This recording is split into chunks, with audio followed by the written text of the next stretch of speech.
आज की कहानी एक बहू का सफ़र। सुबह के 3 बजते ही अलार्म बज उठा।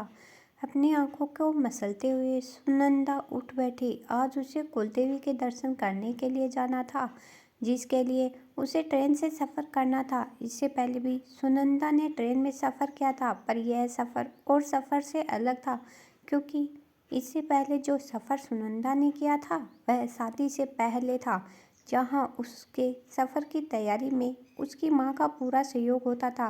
पर आज अपनी शादी के बाद पहली बार वह ट्रेन से सफ़र कर रही थी। ससुराल वाले थोड़े रूढ़िवादी है, इस कारण उसकी शादी के बाद हनीमून के नाम पर कहीं घूमने भी नहीं गए थे, और अब इतने महीनों बाद कुलदेवी के दर्शन के नाम पर ही सही आखिर उसका घर से निकलना तो हो रहा था, जिसके लिए वह अच्छी खासी उत्साहित थी। और उत्साहित क्यों ना हो, आखिर कितने दिनों बाद बाहर घूमने को मिलेगा। मन में बार बार यही आ रहा था कि कुलदेवी के नाम पर ही सही, पर विवाह के बाद दर्शन करने की जो प्रथा बनाई गई है बहुत अच्छी बनाई गई है। नहीं तो बहू ये बेचारी एक बार घर में घुसे तो बाहर निकलना ना होता। पर जाने से पहले उसे बहुत से काम निपटाने भी थे। जाने की तैयारी पिछले 2 दिन से कर रही थी, पर यह तैयारी थी कि पूरी होने का नाम ही नहीं ले रही थी, क्योंकि उसे अकेले थोड़ी ना जाना था।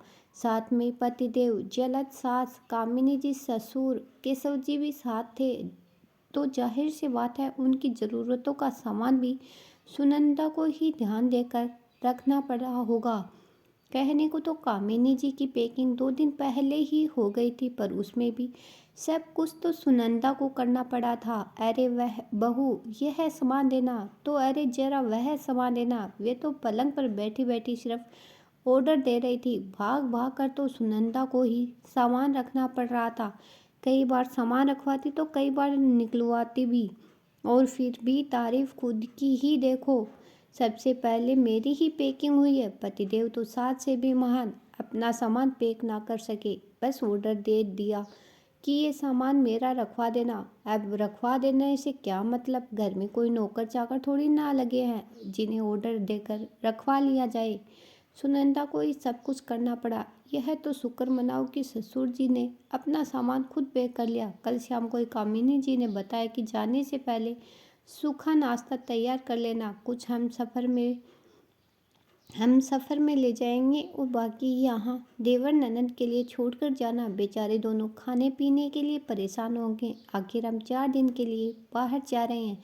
सासू माँ की चिंता देखकर एक बार तो हंसी छूट गई। जो सुबह से शाम तक बाहर का अगड़म बगड़म खाते हैं, उनकी खाने की भला क्या चिंता। और वैसे भी दोनों जवान अपना खाना खुद बना सकते हैं, तो रात के खाने की तैयारी कर सफ़र के लिए सभी लोगों के लिए सूखा नाश्ता तैयार किया। बाजार का कुछ चाहिए नहीं था, जिसे बनाते बनाते ही रात के 12 बज गए, और अब 3 बजे उठकर सबका खाना यहीं से तैयार करके ले जाना। सासू माँ ने रात को हिदायत दे दी थी कि पराठे बना लेना, आलू की सूखी सब्जी, चटनी बना लेना, हमें रास्ते का खाना पछता नहीं है। मन ही मन कूटती हुई सुनंदा के मन में बार बार यही आ रहा था कि शुक्र मनाओ खाना 1-2 दिन से ज़्यादा नहीं चल पाता, नहीं तो ये पूरे 4 दिन के लिए खाना भी यही मुझसे बनवा कर ले जाते और होटल का खर्चा ही बचा लेते। खैर अब खाने की तैयारी के लिए उठना तो सुनंदा को ही पड़ा। उसने उठकर सारा खाना तैयार कर लिया।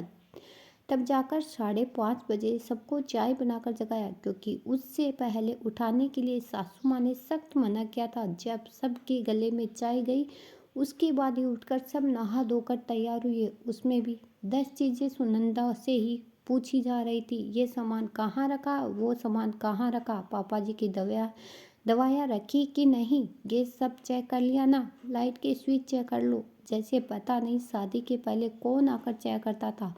और वैसे ही सब कहाँ जा रहे हैं, घर में ननद और देवर मौजूद है ना। खैर सब कुछ होने के बाद आखिरकार एक बहू सुनंदा अपने सफ़र के लिए रवाना होती है।